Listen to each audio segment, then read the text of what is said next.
With 2 days to go in the 2025 Critérium du Dauphiné, Tadej Pogacar looks well in control. Today, at the Combloux finish, stage 6, he demoralized his rivals. Remco Evenepoel, previous race leader, gone. Jonas Vingegaard, two-time Tour de France champ, gone. Tadej Pogacar celebrates with the World Championship jersey at the finish line, up at the top of the Côte de la Cree, arms in the air, putting around 1 minute on Vingegaard, putting nearly 2 minutes on Remco Evenepoel, who slipped to 4th place overall, and Tadej Pogacar, with just 2 days to go, is firmly in control of this race. He's never won and has only once raced back in 2020. And it was here on this climb in 2020 where he kind of discovered he had what it took to go onto the Tour de France to challenge for the win, and yes, eventually win that year's edition, overhauling Primož Roglič in that last TT stage. What a beautiful day. You'll see over my right-hand shoulder, Mont Blanc. Beyond that, Italy. We're up here in the edge of France, the Alps, and what a backdrop for bike racing. It's been great weather all week. This morning, perfect. In fact, I couldn't resist getting out there for an easy 10K recovery run through the French countryside. Beautiful roads out there. Okay, back to the racing. I did log on Strava. You could check it out there. I had to skip the start because it's such a short stage. I wouldn't have had time to do those interviews and then get here to the finish and upload them for you. So I made the decision to skip the start and get right here to the finish to concentrate on the race. And we had a great day. 130 kilometers just under, rammed into a short power package of a stage with several big climbs. Now, if you were tuning in, you would have seen this big escape that included the green jersey of Mathieu van der Poel. Also included Canadian Michael Leonard from Team Ineos. Also included Alex Baudin. Those two riders would be the last two that would survive over that penultimate climb and then on here to the finish climb that consisted of 2 climbs, but in total 8 kilometers long. On that second last climb, we saw Visma start to put its plan into place.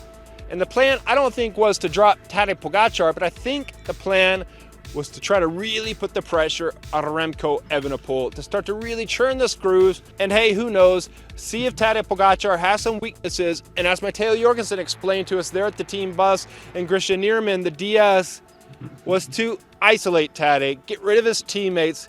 They did so. Also, Sepp Kuss attacked and it drew out Tadej Pogacar, which I don't know if that was quite the best move for Tadej to follow that and get isolated. It didn't really matter in the end, but we'll get to the end here in a minute. It comes back together over the top. The escape doesn't have much time. We think they're going to get caught. In fact, we know they're going to get caught. We see Tim Wellens. We see Jonathan Narvaez eventually with Tadej Pogacar. We also see up there Ben Tullet. Sepp Kuss is back.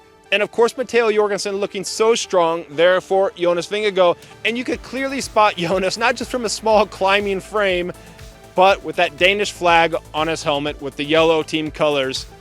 What a day of racing out there, because not only were the teams trying to go at each other on that penultimate climb, but down in the valley, long valley. So Lipovic's attack, it didn't come to anything. In fact, it was quite crazy because in that valley, you're not going anywhere. UAE was ready, set it up for Tadej, heading into that final climb up the Combloux.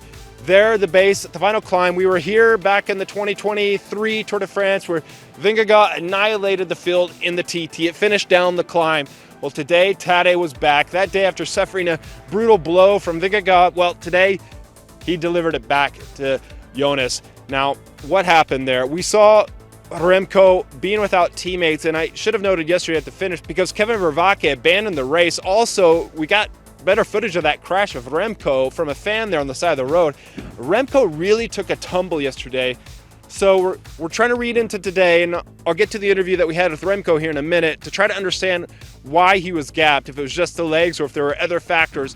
Remco's starting to be weakened. We start to see him a little bit distant. He's in that yellow jersey. The yellow jersey support for Vingegaard, it's getting a bit limited.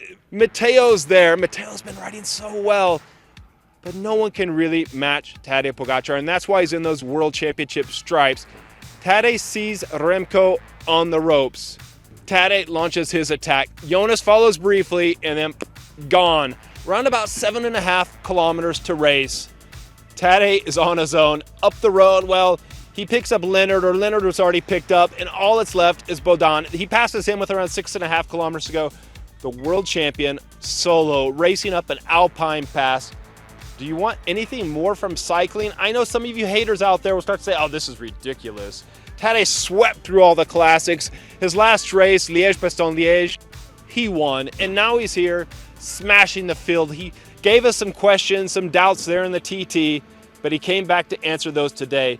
He powered from that point, 7.5 kilometers to go all the way to the finish line, finishing right up here. I was getting B-roll of him going along, and then all of a sudden he turns right and comes right into me. He had his front wheel right in between my legs, and I was backing up, and I rolled my ankle as I was saying, sorry, Tadej. I was like, it's the worst nightmare that you're going to knock over one of these top elite level cyclists that you're trying to film them and get the footage of them over the finish line. Thankfully, that didn't happen. Tadej went right behind the podium where he collected his yellow jersey on top of this Critérium du Dauphiné. Now let's dissect Jonas Vingegaard. He went to the anti-doping area. I got some B-roll of him.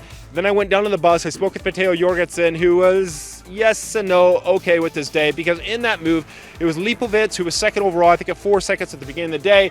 Also, Jorgensen was there. Lipovitz attacks the Remco group, drops Remco. Then Jorgensen attacks that group. He drops Remco. So Jorgensen made time on Remco. Lipovitz made time on Remco. Lipovitz made time on Matteo. And we're going to have to do the calculations. You're going to see them here on the screen. First, I want you to look at the stage results. You see the stage results, all of Tadej's gains, nearly a minute on Jonas Vingegaard, nearly 2 minutes on Remco Evenepoel.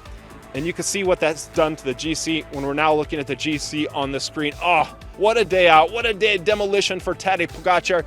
Now, Grisha Nierman hopes that they can put together a plan tonight, and they'll keep planning on how they can topple Tadej in the remaining 2 stages of this Critérium du Dauphiné. But they said if the signs are still the same from their team and from Tadej's team, they don't see how they can do it. And he hopes Tadej has a bad sleep or something. Remco Evenepoel got back down the bus over there with Remco because Jonas didn't want to talk today after he showered, so we got Grisha Nierman down at the bus. We knew Remco was going to speak after he showered. He first did some answers and questions in Flemish, Dutch, and then he did English. 4 questions I think he had with us. I asked him if he thought it was that crash, because we said we saw that extra footage and he really took a tumble. He said he doesn't want to blame that. He doesn't want to blame the heat. It's really hot today. He says, yes, maybe he is still on the upward trajectory towards the Tour de France, which could be good. He did win that TT. Remember, he's not in bad shape. And he said this is the same program he had last year, winning the TT, having the yellow jersey, crashing. He's following the same plan. Yeah, I'm not sure if that's the ideal plan, but yes, he is. So we have a lot of questions to be answered if this Critérium du Dauphiné can still be battled out, if Tadej is untouchable. We do know that Matteo Jorgensen first showing a little bit of weakness, but really looked good there at the finish. Matteo Jorgensen, the Canadian Michael Leonard of Team Ineos, is really strong, young rider, really looking good, but Tadej Pogacar is untouchable. What we as cycling fans want to see, total domination, Merckx-style domination. This is what it would have been like back in the 60s and 70s with Eddie Merckx just smashing everyone. Tadej Pogacar is on top of this Critérium du Dauphiné, rainbow jersey. The 3-time Tour de France champion, the world champion, reigning world champion, is in control. Making his mark here in the Critérium du Dauphiné, charging ahead towards the Tour de France, is Tadej Pogacar on top.